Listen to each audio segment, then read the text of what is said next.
এক রাতে রাসূলুল্লাহ সাল্লাল্লাহু আলাইহি ওয়াসাল্লাম তার চাচাতো বোন উম্মে হানির ঘরে নিজের কক্ষে বিশ্রামে ছিলেন। সে সময় হঠাৎ দুইজন ফেরেশতা হযরত জিবরাইল আলাইহিস সালাম এবং হযরত মিকাইল আলাইহিস সালাম এসে তাকে জাগিয়ে তুললেন। এরপর তাকে প্রথমে হাতিমে কাবার কাছে নিয়ে গেলেন এবং তারপর জমজম কূপের পাশে শুইয়ে দিলেন। ফেরেশতারা রাসূলুল্লাহ সাল্লাল্লাহু আলাইহি ওয়াসাল্লামের বক্ষ বিদারণ করলেন, অর্থাৎ তার বুকে অস্ত্রোপচার করে হৃৎপিণ্ড বের করে আনলেন। তারপর জমজমের পবিত্র পানি দিয়ে সেটিকে ধুয়ে পরিষ্কার করলেন। এ প্রক্রিয়ায় তার হৃদয়ের ঈমান এবং হিকমত সঞ্চার করে সেটিকে পুনরায় যথাস্থানে স্থাপন করলেন। এই কাজের মূল উদ্দেশ্য ছিল তাকে ঊর্ধ্বজগতের পরিবেশ সহ্য করার উপযুক্ত করে তোলা, আল্লাহ তাআলার দর্শনের জন্য শক্তি দান করা এবং আল্লাহর কালাম শ্রবণ করার ক্ষমতা অর্জনে সক্ষম করা। এরপর বুরাক নামক এক বিশেষ বাহনকে আনা হলো। হাদিস অনুযায়ী বুরাক ছিল জান্নাতের এক অনন্য প্রাণী, যার আকার ছিল খচ্চরের চেয়ে ছোট এবং গাধার চেয়ে কিছুটা বড়। এর গতি ছিল অবিশ্বাস্য। তার এক একটি পদক্ষেপে দৃষ্টির শেষ সীমানা অতিক্রম করত। অতঃপর রাসূলুল্লাহ সাল্লাল্লাহু আলাইহি ওয়াসাল্লাম যখন বুরাকের পিঠে আরোহণ করতে প্রস্তুত হলেন, তখন বুরাক কিছুটা অস্বস্তি প্রকাশ করে নাড়াচাড়া করতে লাগলো। এটা দেখে জিবরাইল আলাইহিস সালাম বললেন, হে বুরাক, তুমি কি জানো আজ তোমার পিঠে কে আরোহণ করছেন? তোমার পিঠে এখন যিনি সওয়ার হচ্ছেন তিনি হচ্ছেন সাইয়্যিদুল মুরসালিন, আল্লাহর প্রিয় নবী মুহাম্মদ সাল্লাল্লাহু আলাইহি ওয়াসাল্লাম। তার চেয়ে সম্মানিত কোনো বান্দা তোমার পিঠে আগে কখনো সওয়ার হননি। জিবরাইল আলাইহিস সালামের এই কথা শুনে বুরাক লজ্জায় অবনত হয়ে পড়ল এবং তার শরীর ঘামে ভিজে গেল। অতঃপর নবী করিম সাল্লাল্লাহু আলাইহি ওয়াসাল্লাম বুরাকে আরোহণ করে বাইতুল মাকদিসের উদ্দেশ্যে যাত্রা শুরু করলেন। তার সাথে ছিলেন হযরত জিবরাইল আলাইহিস সালাম এবং হযরত মিকাইল আলাইহিস সালাম। যাত্রাপথে রাসূল সাল্লাল্লাহু আলাইহি ওয়াসাল্লাম একটি বৃদ্ধার পাশ দিয়ে অতিক্রম করছিলেন। সেই বৃদ্ধা তাকে ডাক দিল। তখন হযরত জিবরাইল আলাইহিস সালাম বললেন, হে নবী, আপনি এগিয়ে যান, এর প্রতি ভ্রুক্ষেপ করবেন না। আরও কিছুক্ষণ পর একটি বৃদ্ধ পুরুষের সাথে দেখা হলো, যিনি রাসূল সাল্লাল্লাহু আলাইহি ওয়াসাল্লামকে আহ্বান জানালেন। হযরত জিবরাইল আলাইহিস সালাম আবার বললেন, হে নবী, আপনি আপনার পথেই চলুন, তার দিকে মনোযোগ দেবেন না। এরপর কিছুদূর এগিয়ে একটি দলের সাথে তার সাক্ষাৎ হলো। তারা তাকে সম্বোধন করে বলল, আসসালামু আলাইকা ইয়া আউয়ালু, আসসালামু আলাইকা ইয়া আখিরু, আসসালামু আলাইকা ইয়া হাশিরু। তখন জিবরাইল আলাইহিস সালাম বললেন, আপনি এদের সালামের জবাব দিন। রাসূল সাল্লাল্লাহু আলাইহি ওয়াসাল্লাম তাদের সালামের জবাব দিলেন। পরে দলটি চলে গেলে জিবরাইল আলাইহিস সালাম বললেন, হে নবী, যে বৃদ্ধাকে আপনি প্রথমে দেখেছিলেন সে হলো দুনিয়া। এই বৃদ্ধা যেমন বার্ধক্যের শেষ প্রান্তে পৌঁছে গেছে, তেমনি দুনিয়ার সময় শেষের দিকে। এর আয়ু খুবই অল্প। যে বৃদ্ধ পুরুষকে আপনি দেখেছিলেন সে হলো অভিশপ্ত শয়তান। তাদের উভয়েরই উদ্দেশ্য ছিল আপনাকে তাদের প্রতি আকৃষ্ট করা। এরপর তিনি ব্যাখ্যা করলেন, তৃতীয়বার যে দলের সাথে আপনার সাক্ষাৎ হয়েছে এবং যারা আপনাকে সালাম দিয়েছেন তারা ছিলেন হযরত ইব্রাহিম আলাইহিস সালাম, হযরত মূসা আলাইহিস সালাম এবং হযরত ঈসা আলাইহিস সালাম। এরপর রাসূলুল্লাহ সাল্লাল্লাহু আলাইহি ওয়াসাল্লাম পুনরায় যাত্রা শুরু করলেন। পথিমধ্যে তিনি একটি দলের পাশ দিয়ে অতিক্রম করলেন, যাদের হাতে লম্বা তামার নখ ছিল। তারা সেই নখ দিয়ে নিজেদের মুখমণ্ডল আঁচড়ে ক্ষতবিক্ষত করে তুলছিল। এই দৃশ্য দেখে রাসূলুল্লাহ সাল্লাল্লাহু আলাইহি ওয়াসাল্লাম হযরত জিবরাইল আলাইহিস সালামকে জিজ্ঞেস করলেন, এরা কারা এবং এভাবে নিজেদের কেন কষ্ট দিচ্ছে? জবাবে জিবরাইল আলাইহিস সালাম বললেন, এরা সেই সব লোক যারা দুনিয়াতে গীবত করত। তারা মানুষের দোষ ত্রুটি খুঁজে বেড়াতো এবং তাদের পেছনে নিন্দা করত। এজন্য আজ এদের এমন শাস্তি দেওয়া হচ্ছে। এরপর রাসূলুল্লাহ সাল্লাল্লাহু আলাইহি ওয়াসাল্লাম আবারও এগিয়ে চললেন। কিছুদূর যাওয়ার পর তিনি এক ব্যক্তিকে দেখতে পেলেন, যে রক্তের নদীতে ডুবেছিল।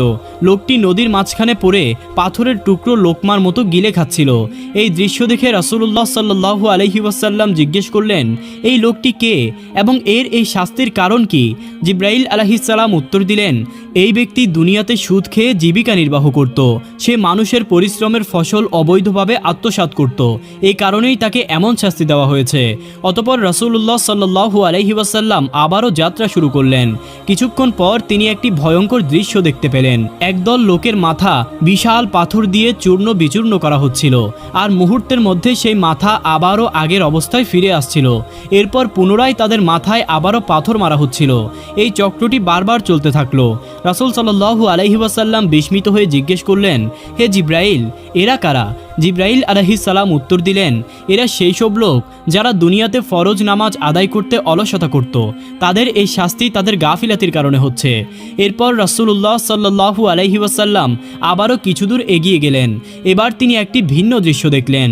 একদল নারী পুরুষের সামনে দুটি পাতিল রাখা ছিল। একটিতে সুস্বাদু ভালোভাবে রান্না করা গোশত আর অন্যটিতে ছিল কাঁচা ও পচা গোশত। কিন্তু লোকগুলো রান্না করা সুস্বাদু গোশত উপেক্ষা করে কাঁচা এবং পচা গোশতগুলো খাচ্ছিল। এই দৃশ্য দেখে রাসূলুল্লাহ সাল্লাল্লাহু আলাইহি ওয়াসাল্লাম জিজ্ঞেস করলেন, হে জিব্রাইল, এদের পরিচয় কি এবং এরা কেন এমন করছে? জিব্রাইল আলাইহিস সালাম বললেন, এরা আপনার উম্মতের সেই নারী ও পুরুষ যারা নিজেদের বৈধ স্বামী বা স্ত্রী থাকা সত্ত্বেও পরকীয়ায় লিপ্ত ছিল।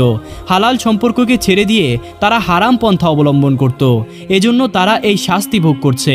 অতঃপর রাসূলুল্লাহ সাল্লাল্লাহু আলাইহি ওয়াসাল্লাম আবারও যাত্রা শুরু করলেন। কিছু দূর যাওয়ার পর তিনি একটি দৃশ্য দেখলেন যা অত্যন্ত ভয়ঙ্কর ছিল।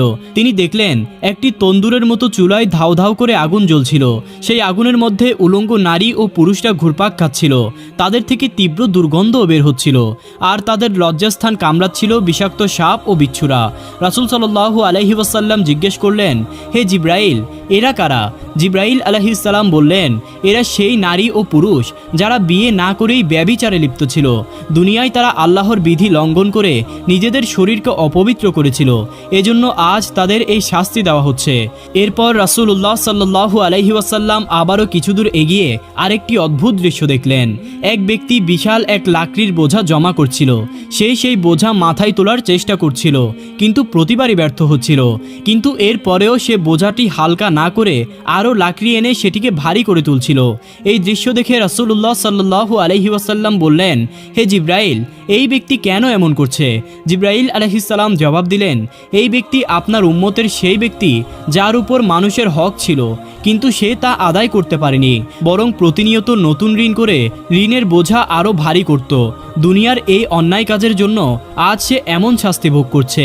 তারপর রাসূলুল্লাহ সাল্লাল্লাহু আলাইহি ওয়াসাল্লাম পুনরায় সামনে অগ্রসর হতে লাগলেন। কিছু দূর যাওয়ার পর তিনি একদল লোককে দেখতে পেলেন যাদের জিহ্বা ধারালো কাঠি দিয়ে কাটা হচ্ছিল। কাটার পরপরই তাদের জিহ্বা আবারও আগের অবস্থায় ফিরে আসছিল, কিন্তু তারপর আবারও কাটা হচ্ছিল। এই প্রক্রিয়া বারবার চলতে থাকলো। রাসূলুল্লাহ সাল্লাল্লাহু আলাইহি ওয়াসাল্লাম এই ভয়াবহ দৃশ্য দেখে জিজ্ঞেস করলেন, হে জিব্রাইল, এরা কারা এবং এদের কি অপরাধ? জিব্রাইল আলাইহিস সালাম উত্তর দিলেন, এরা সেই সব লোক যারা মানুষকে সৎ কাজের উপদেশ দিত, কিন্তু নিজেরা সেই উপদেশ অনুযায়ী কাজ করত না। তারা নিজেদের কথার সাথে কাজের মিল রাখত না, এজন্য তাদের এই কঠিন শাস্তি দেওয়া হচ্ছে। এভাবে রাসূলুল্লাহ সাল্লাল্লাহু আলাইহি ওয়াসাল্লাম আরও অনেক ঘটনার সাক্ষী হয়ে বাইতুল মুকাদ্দাসে পৌঁছালেন। সেখানে গিয়ে তিনি বোরাককে সেই বিশেষ আংটার সাথে বেঁধে রাখলেন যেখানে পূর্ববর্তী নবীগণও তাদের বাহন বেঁধে রাখতেন। কিন্তু কিছু কিছু বর্ণনা মতে হযরত জিব্রাইল আলাইহিস সালাম নিজেই তার আঙ্গুল দিয়ে একটি পাথরকে ছিদ্র করেছিলেন এবং সেখানেই বোরাকটি বেঁধে রাখা হয়েছিল। অতঃপর রাসূলুল্লাহ সাল্লাল্লাহু আলাইহি ওয়াসাল্লাম বাইতুল মাকদিসে প্রবেশ করার পর প্রথমেই তিনি 2 রাকাত তাহিয়াতুল মসজিদ নামাজ আদায় করলেন। এদিকে আল্লাহ তাআলা নবী করিম সাল্লাল্লাহু আলাইহি ওয়াসাল্লামের আগমনের সম্মানে সমস্ত আম্বিয়া আলাইহিমুস সালামকে সেখানে একত্রিত করেছিলেন। সেই সাথে অসংখ্য ফেরেশতারাও সেখানে উপস্থিত ছিলেন। এরপর হযরত জিব্রাইল আলাইহিস সালাম আজান দিলেন এবং ইমামতির জন্য রাসূলুল্লাহ সাল্লাল্লাহু আলাইহি ওয়াসাল্লামকে সম্মানের সাথে সামনে এগিয়ে দিলেন। রাসূলুল্লাহ সাল্লাল্লাহু আলাইহি ওয়াসাল্লাম সমস্ত নবী ও রাসূলদের ইমাম হয়ে 2 রাকাত নামাজ আদায় করালেন। নামাজ শেষে তিনি বিভিন্ন নবী রাসূলের সাথে সাক্ষাৎ করলেন। তারা সবাই তাকে স্বাগত জানালেন, প্রশংসা করলেন এবং তার মর্তবা ও মর্যাদা উপলব্ধি করলেন। নামাজ শেষে যখন তিনি বাইতুল মাকদিস থেকে বের হলেন, তখন তার সামনে 3টি পেয়ালা উপস্থাপন করা হলো, একটি পানির, একটি দুধের এবং একটি শরাবের। রাসূলুল্লাহ সাল্লাল্লাহু আলাইহি ওয়াসাল্লাম দুধের পেয়ালা গ্রহণ করলেন। তখন জিব্রাইল আলাইহিস সালাম বললেন, ইয়া রাসূলুল্লাহ, আপনি ফিতরাতকেই বেছে নিয়েছেন। যদি আপনি শরাব গ্রহণ করতেন তাহলে আপনার উম্মত পথভ্রষ্ট হয়ে যেত, আর আপনি যদি পানি গ্রহণ করতেন তাহলে আপনার উম্মত ধ্বংস হয়ে যেত। এরপর জান্নাত থেকে বাইতুল মুকাদ্দাস পর্যন্ত একটি সিঁড়ি স্থাপন করা হলো, যার মাধ্যমে নবী করিম সাল্লাল্লাহু আলাইহি ওয়াসাল্লাম মহান আল্লাহর সান্নিধ্য লাভের উদ্দেশ্যে ঊর্ধ্ব আকাশের দিকে যাত্রা শুরু করলেন।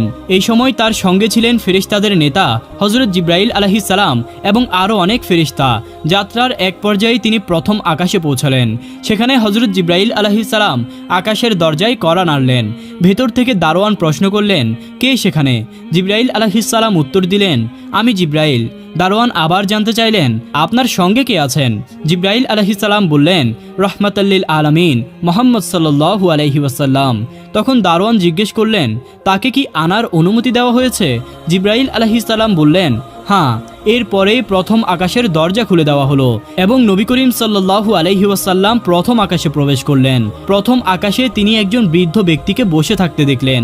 হযরত জিবরাইল আলাইহিস সালাম বললেন, হে আল্লাহর রাসূল, তাকে সালাম করুন, তিনি আপনার পিতা হযরত আদম আলাইহিস সালাম। নবী করিম সাল্লাল্লাহু আলাইহি ওয়াসাল্লাম তাকে সালাম দিলেন আর হযরত আদম আলাইহিস সালাম সালামের উত্তর দিয়ে তাকে অভিনন্দন জানালেন এবং কিছু মূল্যবান উপদেশ প্রদান করলেন। নবী করিম সাল্লাল্লাহু আলাইহি ওয়াসাল্লাম দেখলেন হযরত আদম আলাইহিস সালামের ডান পাশে কিছু মানুষের আকৃতি এবং বাম পাশে আরও কিছু মানুষের আকৃতি রয়েছে। তিনি লক্ষ্য করলেন যখন হযরত আদম আলাইহিস সালাম ডান দিকে তাকান তখন তিনি আনন্দিত হয়ে ওঠেন, কিন্তু যখন বাম দিকে তাকান তখন গভীর বেদনায় তার চোখে অশ্রু এসে পড়ে। নবী করিম সাল্লাল্লাহু আলাইহি ওয়াসাল্লাম জিজ্ঞেস করলেন, হে জিবরাইল, এর কারণ কি? জবাবে হযরত জিবরাইল আলাইহিস সালাম বললেন, ইয়া রাসূলুল্লাহ, আদম আলাইহিস সালামের ডান পাশে যারা রয়েছেন তারা হলেন আসহাবুল ইয়ামিন, তারা জান্নাতবাসী হবে, আর বাম পাশে যারা রয়েছে তারা হলো আসহাবুশ শিমাল, তারা জাহান্নামী হবে। তাই তিনি যখন ডান দিকে তাকান তখন জান্নাতবাসী সন্তানদের দেখে খুশি হন, কিন্তু বাম দিকে তাকালে জাহান্নামবাসী সন্তানদের দেখে তিনি গভীর দুঃখে ভারাক্রান্ত হয়ে পড়েন। হযরত আদম আলাইহিস সালামের নসিহত শেষে নবী করিম সাল্লাল্লাহু আলাইহি ওয়াসাল্লাম একই প্রক্রিয়ায় দ্বিতীয় আকাশে উঠলেন। আগের মতোই প্রশ্নোত্তর পর্ব শেষে দারোয়ান দরজা খুলে দিল। ভেতরে প্রবেশ করার পর তিনি হযরত ঈসা আলাইহিস সালাম এবং হযরত ইয়াহইয়া আলাইহিস সালামের সঙ্গে সাক্ষাৎ করলেন। তারা তাকে অভ্যর্থনা জানালেন। এরপর তিনি তৃতীয় আকাশে পৌঁছালেন, যেখানে তার সাক্ষাৎ হলো হযরত ইউসুফ আলাইহিস সালামের সঙ্গে। তারা পরস্পর সালাম বিনিময় করলেন। এরপর তিনি চতুর্থ আকাশে পৌঁছে গেলেন এবং সেখানে হযরত ইদ্রিস আলাইহিস সালামের সঙ্গে দেখা করলেন। পঞ্চম আকাশে তিনি হযরত হারুন আলাইহিস সালামের সঙ্গে সাক্ষাৎ করলেন। ষষ্ঠ আকাশে পৌঁছে দেখা হলো হযরত মূসা আলাইহিস সালামের সঙ্গে। তাদের মধ্যেও কিছু আলোচনা হলো।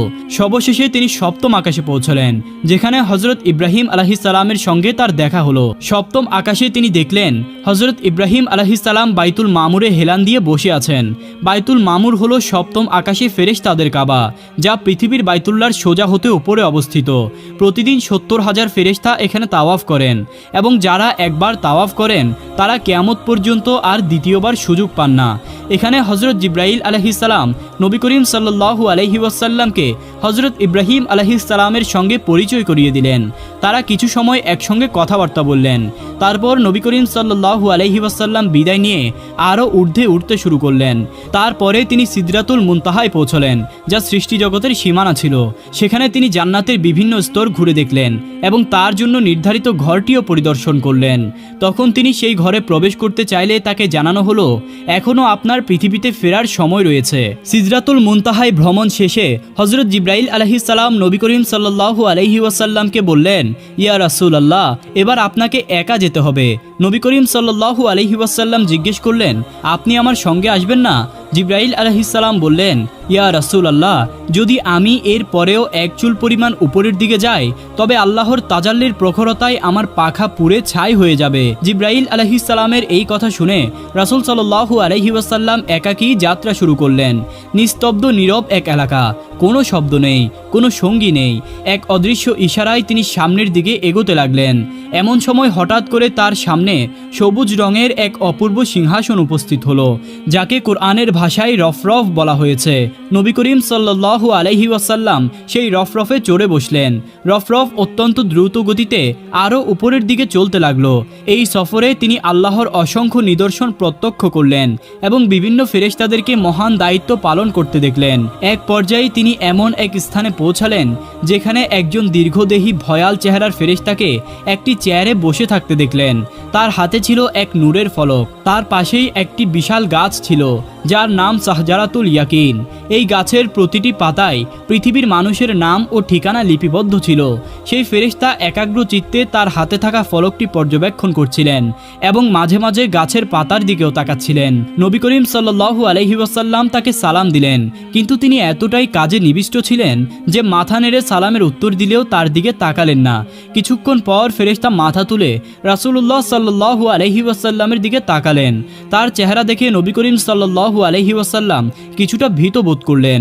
পরে জানা গেল তিনি ছিলেন মালাইকাল মাউত হযরত আজরাইল আলাইহিস সালাম। হযরত আজরাইল আলাইহিস সালাম নবী করিম সাল্লাল্লাহু আলাইহি ওয়াসাল্লামকে অভিনন্দন জানিয়ে বললেন, ইয়া রাসূলুল্লাহ, আপনার মেরাজ সফর শুভ হোক। এই সফর আপনার এবং আপনার উম্মতের জন্য কল্যাণকর হোক। তার এমন স্নেহপূর্ণ কথায় রাসূল সাল্লাল্লাহু আলাইহি ওয়াসাল্লামের ভয় কেটে গেল। তিনি জিজ্ঞেস করলেন, আপনি কিভাবে গোটা পৃথিবীর সমস্ত প্রাণীর আত্মা একাই কবজ করেন? আজরাইল আলাইহিস সালাম বললেন, ইয়া রাসূলুল্লাহ, আমার হাতে থাকা এই ফলকটিতে পৃথিবীর সব মানুষের নাম ও ঠিকানা রয়েছে। একইভাবে শাহজারাতুল ইয়াকিনের প্রতিটি পাতায়ও তাদের নাম লেখা রয়েছে। যখন কোনো ব্যক্তির মৃত্যু ঘনিয়ে আসে তার নামের পাতা ধীরে ধীরে হলুদ হতে থাকে। তখন রিজিক পৌঁছে দেওয়ার দায়িত্বে থাকা ফেরেশতারা তার শেষ রিজিক সরবরাহ করেন। এক সময় সেই পাতা শুকিয়ে ঝরে পড়ে। তখন আমি ফলক থেকে তার নামটি মুছে ফেলি এবং তার রূহ কবজ করি। ইয়া রাসূলুল্লাহ, যেমন একটি থালায় থাকা পিঁপড়াগুলোর দিকে আপনি যখন ইচ্ছা যেই কটি ইচ্ছা ধরতে বা মারতে পারেন, তেমনি গোটা পৃথিবী আমার জন্য একটি থালার মতো। আল্লাহর আদেশে আমি যেখান থেকে যখন যেভাবে ইচ্ছা রূহ কবজ করতে পারি।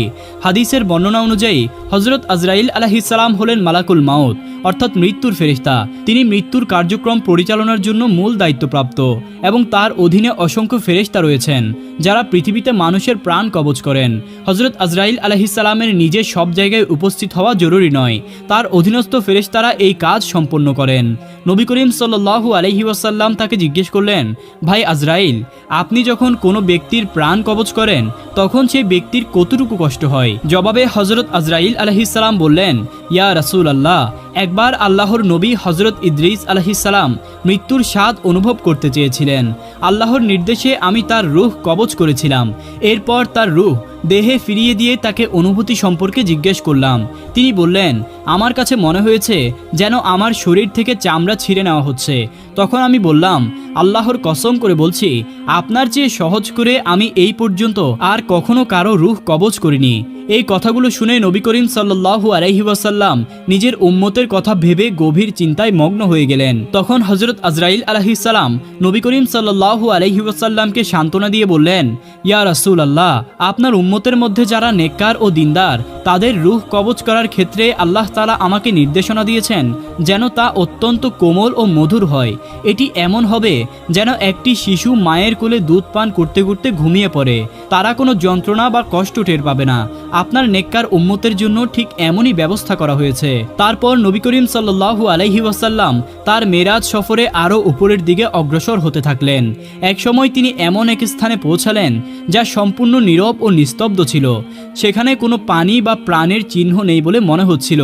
এই নিঃসঙ্গ পরিবেশে তিনি কিছুটা ভীত হয়ে পড়লেন। তখন হঠাৎ করে একটি গায়েবী আওয়াজ ভেসে এলো, ইয়া রাসূলুল্লাহ, আপনি ভয় পাবেন না, বিচলিত হবেন না। আপনি আরশে আজিমের সামনে উপস্থিত হয়েছেন। আপনার প্রভু আল্লাহ রব্বুল আলামিন আপনার সম্মুখেই রয়েছেন। আপনি যা কিছু হাদিয়া দিতে চান তা পেশ করুন। আল্লাহ তাআলার এই আহ্বান শুনে নবী করিম সাল্লাল্লাহু আলাইহি ওয়াসাল্লাম গভীর চিন্তায় নিমগ্ন হলেন। তিনি ভাবলেন, আল্লাহ তাআলা তো সমস্ত কিছুর মালিক। তিনি আরশ কুরসির অধিপতি, লাউহে মাহফুজের মালিক, আসমান জমিন ও তার মধ্যকার সমস্ত সম্পদের অধিকারী। তাহলে কোন জিনিস পেশ করলে তিনি খুশি হবেন? এই চিন্তায় নিমগ্ন হয়ে রাসূল সাল্লাল্লাহু আলাইহি ওয়াসাল্লাম সঙ্গে সঙ্গে সিজদায় পড়ে গেলেন এবং বললেন, আমাদের সকল সালাম, শ্রদ্ধা, নামাজ ও সকল পবিত্রতা একমাত্র আল্লাহর জন্য। তখন আল্লাহ তাআলা তার স্নেহপূর্ণ বাক্যে বললেন, হে নবী, আপনার প্রতি শান্তি বর্ষিত হোক এবং আল্লাহর অনুগ্রহ ও বরকত বর্ষিত হোক। তবে নবী করিম সাল্লাল্লাহু আলাইহি ওয়াসাল্লাম যখন লক্ষ্য করলেন এই শান্তি ও বরকত শুধু তার প্রতি বর্ষিত হচ্ছে, তখন উম্মতের প্রতি তার গভীর মমতা ও দয়া জেগে উঠল। তিনি ব্যাকুল হয়ে বললেন, এই শান্তি শুধু আমার জন্য নয়, বরং আমাদের সবার উপর এবং আল্লাহর নেক বান্দাদের উপর বর্ষিত হোক। রাসূল সাল্লাল্লাহু আলাইহি ওয়াসাল্লাম তার উম্মতের প্রতি গভীর মমতা ও উদারতা প্রকাশ করার পর আরশ বহনকারী ফেরেশতারা একত্রে বলে উঠলেন, আশহাদু আল্লা ইলাহা ইল্লাল্লাহ ওয়া আশহাদু আন্না মুহাম্মাদান আবদুহু ওয়া রাসূলুহু। আল্লাহ তাআলা তার হাবিবের এই মহিমান্বিত মেরাজের ঘটনাকে স্মরণীয় করে রাখতে কিয়ামত পর্যন্ত সকল উম্মতের উপর নামাজে এই তাশাহুদ পাঠ করাকে ওয়াজিব করে দিয়েছেন। এরপর আল্লাহ তাআলা রাসূল সাল্লাল্লাহু আলাইহি ওয়াসাল্লামকে তার উম্মতের জন্য বিশেষভাবে 3টি মূল্যবান হাদিয়া প্রদান করলেন। প্রথমটি হলো 50 ওয়াক্ত নামাজ, দ্বিতীয়টি হলো সূরা বাকারার শেষ 2 আয়াত, তৃতীয়টি হলো মুশরিক ব্যতীত অন্যান্য পাপীদের জন্য ক্ষমার ঘোষণা। এই হাদিয়া নিয়ে রাসূল সাল্লাল্লাহু আলাইহি ওয়াসাল্লাম দুনিয়ার উদ্দেশ্যে ফিরে আসতে থাকলেন। সপ্তম আকাশে হযরত ইব্রাহিম আলাইহিস সালামের সঙ্গে তার সাক্ষাৎ হলো, তবে ইব্রাহিম আলাইহিস সালাম কোনো কথাই বললেন না। এরপর ষষ্ঠ আকাশে পৌঁছালে হযরত মূসা আলাইহিস সালামের সঙ্গে তার দেখা হলো। মূসা আলাইহিস সালাম জানতে চাইলেন, ইয়া রাসূলুল্লাহ, আপনার উম্মতের জন্য কি হাদিয়া নিয়ে এসেছেন? রাসূল সাল্লাল্লাহু আলাইহি ওয়াসাল্লাম উত্তরে বললেন, আমার উম্মতের জন্য দৈনিক 50 ওয়াক্ত নামাজ নির্ধারিত হয়েছে। তখন মূসা আলাইহিস সালাম বললেন, ইয়া রাসূলুল্লাহ, আপনি আপনার রবের কাছে ফিরে যান এবং এই নামাজের সংখ্যা কমানোর জন্য অনুরোধ করুন। আপনার উম্মত এই দায়িত্ব পালন করতে পারবেন না। আমি বনি ইসরায়েলকেও খুব পরীক্ষা করেছি এবং তাদের দুর্বলতা দেখেছি। আপনার উম্মতও দুর্বল হবে, তারা এত বেশি নামাজ আদায় করতে সক্ষম হবে না, তাই আপনি সহজ করার আবেদন জানান। মূসা আলাইহিস সালামের পরামর্শে রাসূল সাল্লাল্লাহু আলাইহি ওয়াসাল্লাম পুনরায় আল্লাহর দরবারে ফিরে গেলেন এবং অত্যন্ত বিনীতভাবে নামাজের সংখ্যা কমানোর আবেদন করলেন। আল্লাহ তাআলা তার আবেদন মঞ্জুর করে 5 ওয়াক্ত নামাজ কমিয়ে দিলেন। অতঃপর তিনি ফেরার পথে মূসা আলাইহিস সালামের সঙ্গে আবারও দেখা হলো। তিনি জানতে চাইলেন, কি হলো? রাসূল সাল্লাল্লাহু আলাইহি ওয়াসাল্লাম বললেন, আল্লাহ তাআলা 5 ওয়াক্ত নামাজ কমিয়ে দিয়েছেন। মূসা আলাইহিস সালাম তখন বললেন, আপনার উম্মত এটি পালন করতে সক্ষম হবে না, তারা দুর্বল হবে। আপনি আবার ফিরে যান এবং আবারও আবেদন জানান। এভাবে রাসূলুল্লাহ সাল্লাল্লাহু আলাইহি ওয়াসাল্লাম আল্লাহর দরবারে মোট 9 বার গিয়েছিলেন এবং প্রতিবারই আল্লাহ তাআলা 5 ওয়াক্ত করে নামাজ কমিয়ে দিয়েছিলেন। অবশেষে নামাজের সংখ্যা 5 ওয়াক্তে নির্ধারিত হলো। মূসা আলাইহিস সালাম আরও একবার বললেন, আপনার উম্মতের জন্য এটি এখনও কঠিন হতে পারে, আপনি আরেকবার ফিরে যান। তবে এবার রাসূল সাল্লাল্লাহু আলাইহি ওয়াসাল্লাম উত্তর দিলেন, আমি লজ্জা পাচ্ছি, এবার আর ফিরে যেতে পারবো না। এরপর তিনি পৃথিবীর পথে যাত্রা শুরু করলেন। এমন সময় একটি গায়বী আওয়াজ ভেসে এলো, হে আমার হাবিব, আমার সিদ্ধান্তে পরিবর্তন হয় না, আর আমি বান্দার প্রতি অন্যায়ও করি না। আপনার উম্মত 5 ওয়াক্ত নামাজ আদায় করবে, তবে তাদের জন্য সওয়াব হবে 50 ওয়াক্ত নামাজের সমান। সকালবেলা রাসূলুল্লাহ সাল্লাল্লাহু আলাইহি ওয়াসাল্লাম মক্কাবাসীদের উদ্দেশ্যে ঘোষণা দিলেন, গত রাতে আমি বাইতুল মুকাদ্দাস ভ্রমণ করেছি এবং সেখান থেকে ঊর্ধ্ব আকাশে আরশে আজিম পর্যন্ত গিয়ে আল্লাহ তাআলার দিদার লাভ করেছি এবং ভোর হওয়ার আগেই আমি পুনরায় ফিরে এসেছি। এই কথা শুনে মক্কার কাফের মুশরিকরা ঠাট্টা বিদ্রুপ শুরু করলো। কেউ হাসাহাসি করলো, কেউ আবার হাততালি দিতে লাগলো।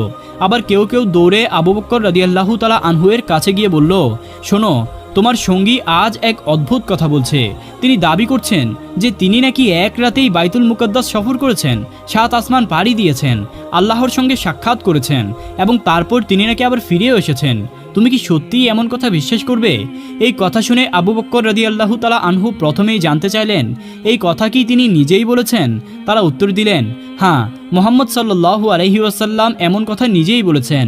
তখন আবু বকর রাদিয়াল্লাহু তাআলা আনহু বললেন, তোমরা সকলেই শুনে রাখো, আমি আল্লাহর কসম করে বলছি, পৃথিবী তার জায়গা থেকে সরে যেতে পারে, আকাশ ভেঙে পড়তে পারে, চাঁদ সূর্য তাদের আলো হারাতে পারে, কিন্তু আমার প্রিয় নবী মুহাম্মদ সাল্লাল্লাহু আলাইহি ওয়াসাল্লাম কখনো মিথ্যা বলতে পারেন না। এই দৃঢ় বিশ্বাস এবং অটল ঈমানের কারণে সেদিন থেকে আবু বকর রাদিয়াল্লাহু তাআলা আনহু এর উপাধি হলো সিদ্দিক, অর্থাৎ অতিশয় সত্যবাদী। এরপরে কাফেররা রাসূলুল্লাহ সাল্লাল্লাহু আলাইহি ওয়াসাল্লামকে পরীক্ষা করার জন্য বিভিন্ন প্রশ্ন করতে লাগলো। তারা এই বিষয়ে নিশ্চিত হতে বাইতুল মুকাদ্দাসে দীর্ঘ 17 বছর অবস্থান করা এক ব্যক্তিকে নিয়ে এলো। সেই ব্যক্তি রাসূলুল্লাহ সাল্লাল্লাহু আলাইহি ওয়াসাল্লাম এর সামনে দাঁড়িয়ে প্রশ্ন করল, আচ্ছা বলুন তো, বাইতুল মুকাদ্দাসের দরজা কয়টি আর জানালা কয়টি? নবী করিম সাল্লাল্লাহু আলাইহি ওয়াসাল্লাম প্রথমে কিছুটা অস্বস্তিতে পড়লেন, আর এটাই স্বাভাবিক ছিল, কারণ তিনি তো বাইতুল মুকাদ্দাসের দরজা জানালা গুনতে সেখানে যাননি। তবে আল্লাহ তাআলা তাকে সাহায্য করলেন। আল্লাহ তাআলা তার সামনে পুরো বাইতুল মুকাদ্দাসের দৃশ্য স্পষ্ট করে তুলে ধরলেন। তখন রাসূল সাল্লাল্লাহু আলাইহি ওয়াসাল্লাম দেখে দেখে দরজা ও জানালার সংখ্যা সঠিকভাবে জানিয়ে দিলেন। এছাড়া তিনি আরও জানালেন, সিরিয়া থেকে ব্যবসায়িক মালামাল নিয়ে ফিরতে থাকা কুরাইশদের দুটি কাফেলার সঙ্গে তার পথে দেখা হয়েছিল। একটি কাফেলা ছিল মাকামে রাওয়াহা নামক স্থানে, আর অন্যটি তাইম নামক স্থানে। তিনি মক্কাবাসীদের জানালেন, ওই কাফেলা বুধবারের মধ্যে মক্কায় পৌঁছে যাবে। তার এই কথার সত্যতা নিশ্চিত করতে কাফেলা ফেরার জন্য অপেক্ষা করা হলো। যথারীতি কাফেলা বুধবার দিনের বেলা ডোবার আগেই মক্কায় এসে পৌঁছে গেল। তবুও কাফেরদের মনে কোনো বিশ্বাস জন্মালো না। কাফের নেতা ওয়ালিদ ইবনে মুগিরা বলে উঠল, এগুলো সবই জাদু। তার এই উক্তিকে কাফেররা সমর্থন করলো এবং সত্যকে অস্বীকার করলো। দুঃখজনক হলেও তারা রাসূলুল্লাহ সাল্লাল্লাহু আলাইহি ওয়াসাল্লামের এই অলৌকিক ঘটনা মেনে নিতে অস্বীকার করলো।